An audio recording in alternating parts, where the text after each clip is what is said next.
we can set the world on fire.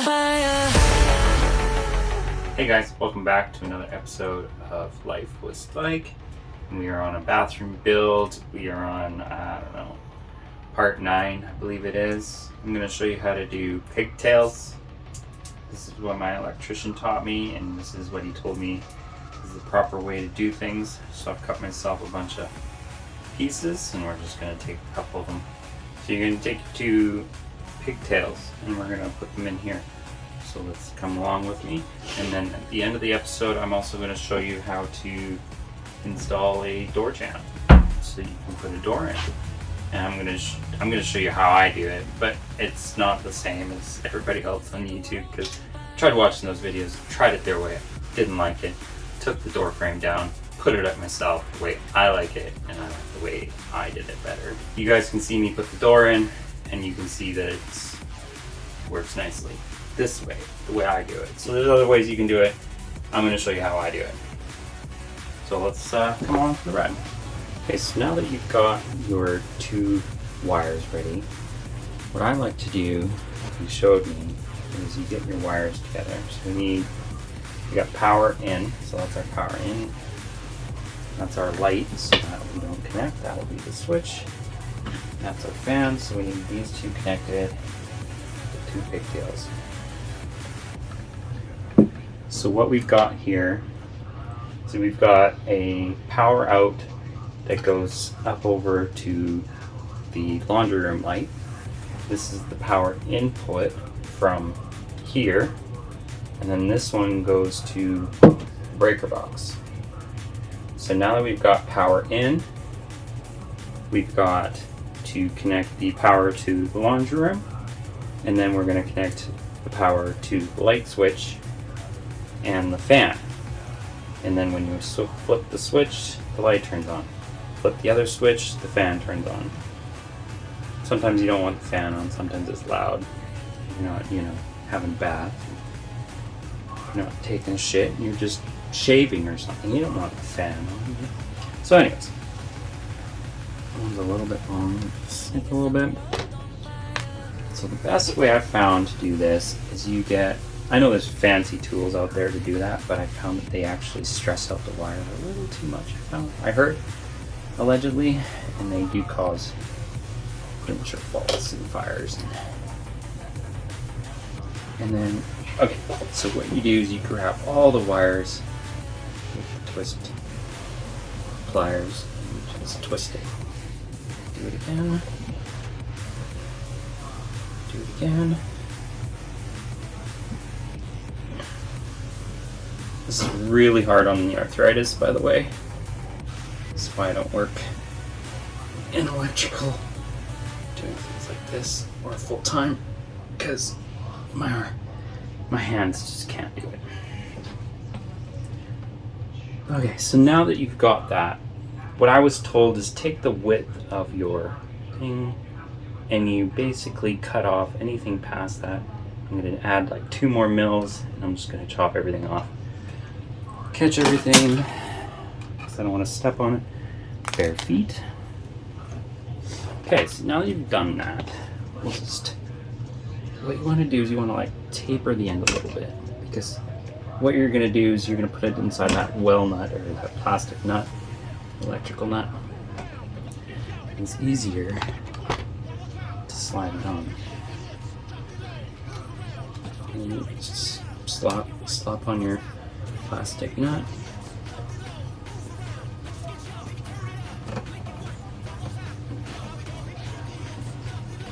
Give it a couple twists till you can't anymore.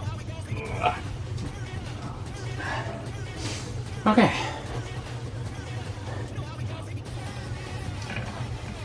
So now I've got my 2 pigtails that run to ground wires on the light switch. I have my 2 power to the light switch. I've got my neutrals all tied in together, and we are ready for light switches. So now what we're going to do, I'm just going to take this down like that, and basically I will take a picture of that and I will send it to my electrician so he can send it to the home inspector so he can give us our second pass. So this is that is ready for the device. That is just before the device, okay? So once the electrician gives me the pass, I have a light switch and a dimmer switch, which we'll put in here, and then everything will be good and dandy. And we'll be ready to put the power to the break box. So I'm just going to set this aside. This is the 15 amp GCFI, I believe it is. GFCI, sorry. GFCI. This is what you need in the bathroom. So we bought one of those, ready to go. And now that's all done, we'll move on to the next one. This one is a little bit different because we're going to need a white one and a black one this time. So we'll get those wires stripped up. Okay, now we're back. It's pretty simple. We're just doing the exact same thing we did with this one. We're going to match the black one with the black ones. Put the white ones up, we'll do the black first. I already did the ground wires yesterday while the plumber was here. I didn't really start the camera to record. I just got them done off real quick. Now, okay, so what you want to do to get this started is you want all of your plastic lined up first. This doesn't matter because you can always cut off anything, but you don't want any bare copper sticking through, otherwise you won't pass inspection. Okay, chop off the end, stuff that you don't need.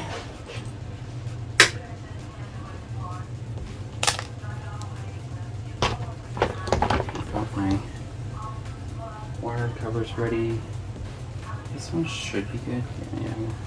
Remember to crimp that end after you cut it, because it's usually a bit easier to screw on. So I don't know about 3 and a yellow one.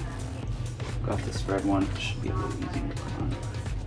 Because what you're doing is you're mashing those wires together on the tip. Because in the end, it just slowly gets like deeper and deeper and skinnier and skinnier. So what you're doing is you're mashing those wires to a little point so that there's no arcing. Arcing is bad. Arcing starts fires. Arcing is bad. Okay. That's done. Set that aside actually. Just leave that wire wrapped. Set that aside. That one is done. Grab our white one and do the same thing.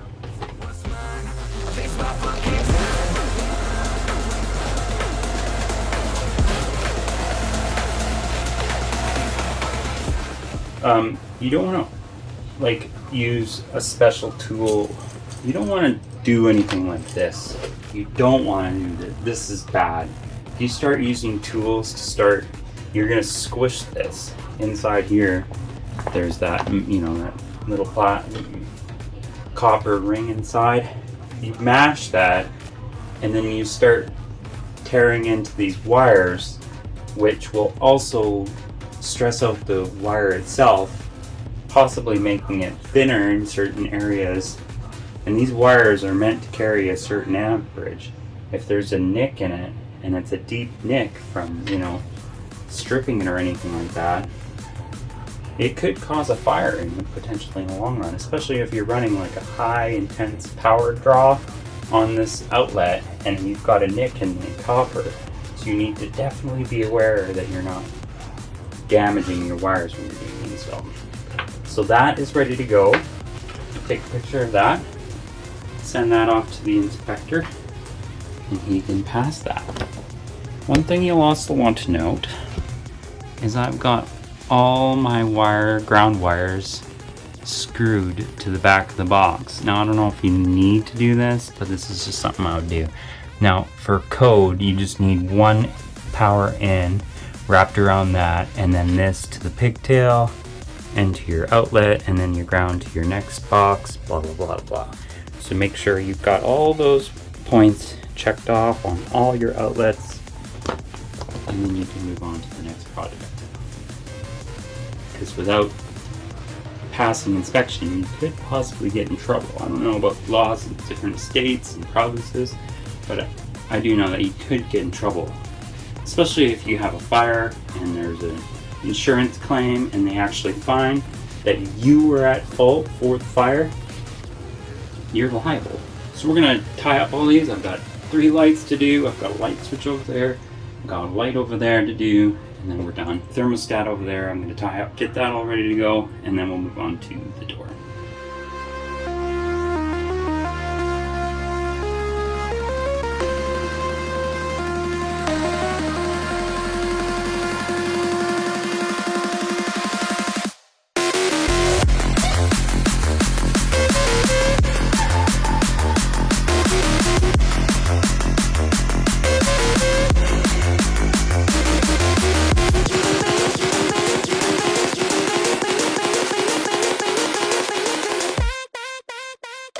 Hey, so I am all done the electrical. I've got all my pigtails and my ground wires connected. And pigtails for the ground wires if I need them. I can do those later if them are required, but I'm hoping they'll just pass this the way it is. Because it's to code. I mean, as far as I know, this is 100% legit. Got my thermostat done, 3 wires, plug in, the laundry room light switch, and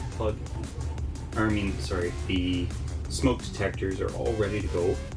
So once the inspector passes that, I can go and hardwire the smoke detectors in, which basically turns them on, but I want to actually paint or mud and paint before I start installing the devices, because that way I'm not accidentally painting the plug switch or whatever, and it's just a flow of the way houses are built. So once the inspector does that, we'll start mudding and painting, or actually I can just mud and paint today if I wanted to, but I'm just getting all my electrical wired up. I've got one more plug in over there into the utility room, and I'm gonna wire in for my little cryptocurrency farm that I've got going on over there. It doesn't take a lot of power, but it's just something that I'm doing on the side, make a few bucks. Once that's all done, that's all the electrical taken care of until I'm ready to go install the devices. So now that that's all done and taken care of, I told you I was going to tell you a little bit of tips and techniques on how to install a door jamb, a frame, and get it ready to go. So the reason I'm not doing it with the door in is when I did it, I ended up putting it in, and then I had the door just like did its own thing because it wasn't level. Like, I did the best I could to try and do it, but when there's a door in the way, it just makes it super difficult. This is my 3rd install. So what I did was I cut the ends so that it actually fits, because when I put it in, it was a little too tall, because I've got the subfloor in. I probably should have made this about a 1/4 inch, maybe 1/2 inch taller. That's completely fine. I will still have to cut those down because they are a little longer, because they're actually supposed to sit directly on your floor, your laminate flooring, stuff like that.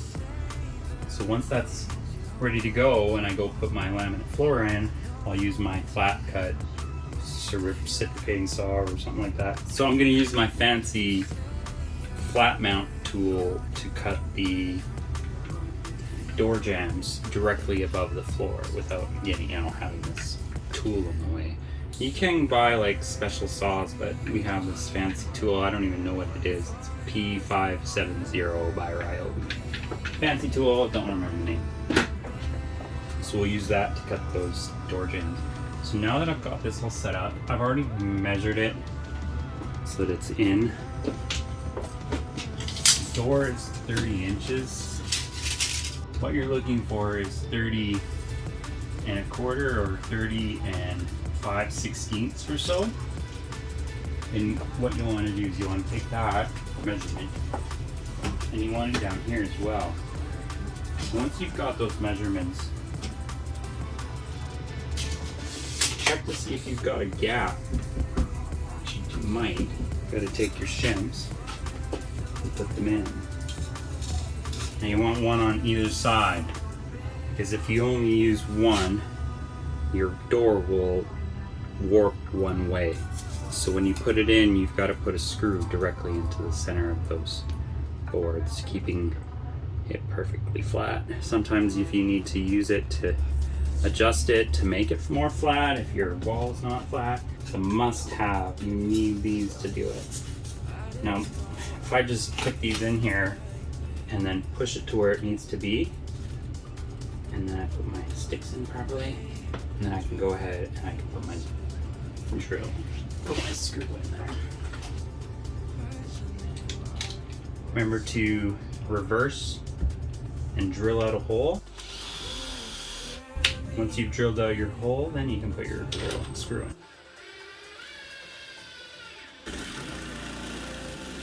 The measurement is exactly where I want it to be, 30 and 5/16. You do the same with the other side.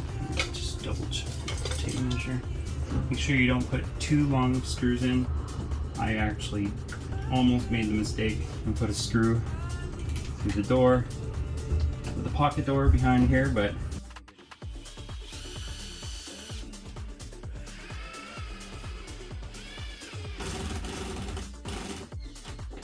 take a measurement, triple check, make sure you got it. Perfect, good. This wall isn't flat, is it? No, it's not. I'm gonna move this out a little bit. It's not flush with the wall. I didn't make sure this wall was level before I installed this drywall. Nothing's gonna be perfect, that's for sure. You scare me with how much I could love. You give me wings, how you lift me up.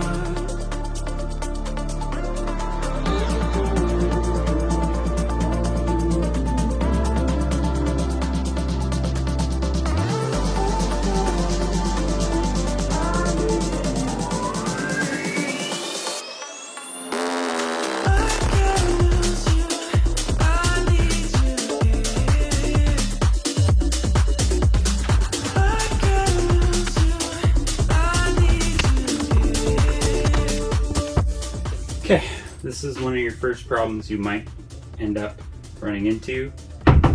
It's actually a pretty easy fix. Basically what it means is this part of your... Okay, so this is your door jamb. So basically it's actually jarred like this, keeping the door from actually fully closing because it's binding up against the inside of the door. So what we need to do is we need to loosen those screws off and just pop in loosen off the opposite side of this. Just pop out those screws, loosen up those. Pretty easy.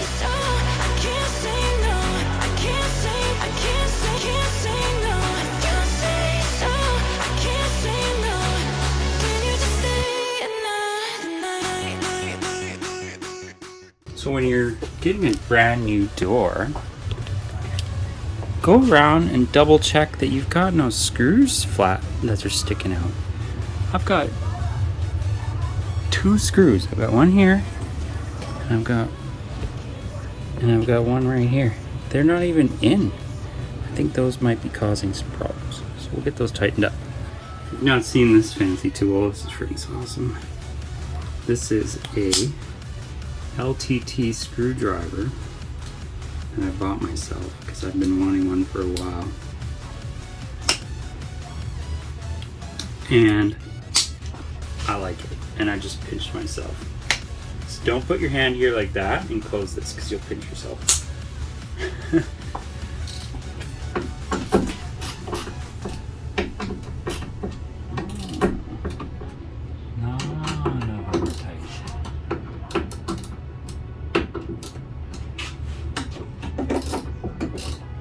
Door ones aren't even tight. Oh my goodness.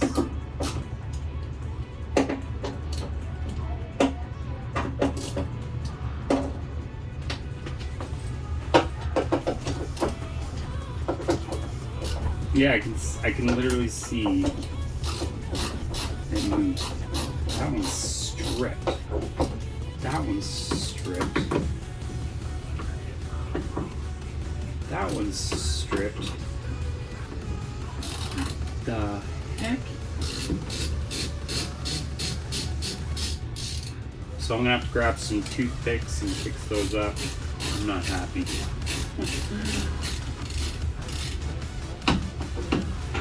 All of these ones are stripped. So whoever whoever installed these used a drill and just went and just drilled the hole with the screw. Okay, I'm done with playing with it. I'm gonna sand off the, or cut off the corner of this side. It seems to sit nice, slides nice, doesn't do anything on its own.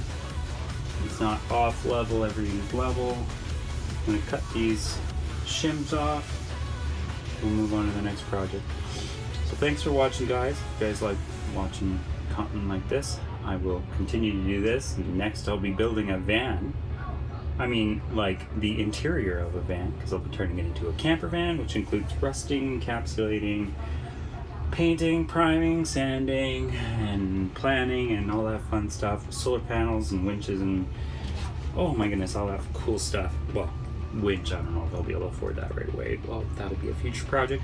I'm just gonna start small, build a bed, get a nice van built out. So if you guys like watching this, here's another video. Subscribe to my channel, hit the like, and we'll see you guys in the next episode. Thanks for watching, guys. Have a good day.